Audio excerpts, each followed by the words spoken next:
So rose flowers, hibiscus flowers, and crops on our farms are plants. On the other hand, dogs, monkeys, and lions are animals. Plants and animals are all living organisms, and living organisms have similar characteristics that enable us to classify them. So here's what we're going to do in this lesson. We're going to learn about the classification of living organisms. Classification basically entails arranging or grouping things. For example, we neatly arrange books in our library. On bookshelves, books may be neatly arranged based on their color, subjects, authors, or titles. Biological classification entails grouping organisms based on similar origins, structures, and features. Taxonomy is the branch of biology which identifies, describes, and/or classifies all living organisms. Here's a quick fact. Scientists that study taxonomy are called taxonomists. The word taxonomy is derived from two words. The first is taxa, and the second is nomia. The word taxa, which is basically the plural of taxon, means arrangement, whereas nomia means method. Combining these two words gives the word taxonomy. So we can also describe taxonomy as the method of arranging and classifying living organisms. Many years ago, an ancient Greek philosopher named Aristotle lived between 384 and 322 BC, and he was one of the first individuals who attempted to classify living things.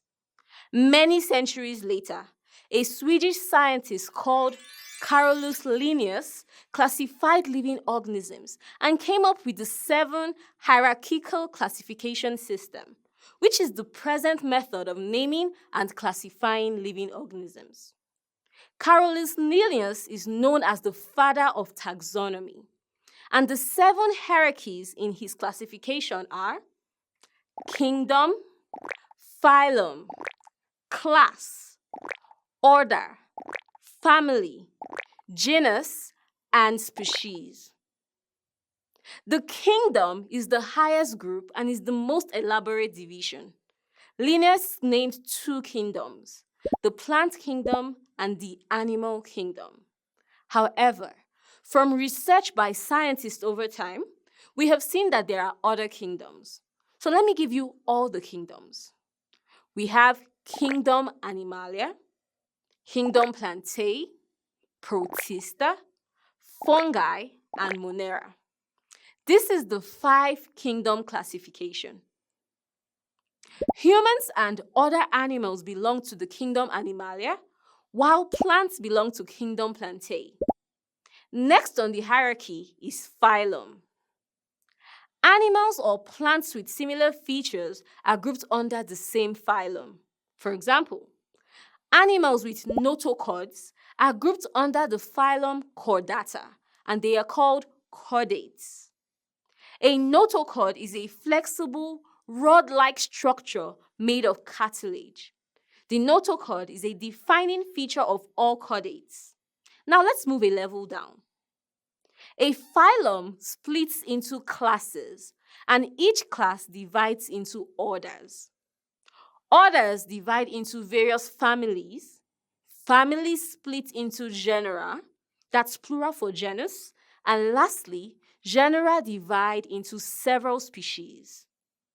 Now let's consider a very simple example. Let's classify the domestic dog, the kind you see wandering around your neighborhood. Domestic dogs belong to the kingdom Animalia and the phylum Chordata because they have notochords. They belong to the class Mammalia. Mammalia is a class of animals that give birth to young ones alive, puppies in this case. Going further below, they belong to the order Carnivora and are of the family Canidae because of their well-developed canine teeth. Then, they belong to the genus Canis and the species familiaris. Let's do a quick recap of what we've learned. We have learned how living things are classified based on the 7 hierarchical classification system. Let's list them out again. Kingdom, phylum, class, order, family, genus, and species. Keep learning, and I'll see you soon.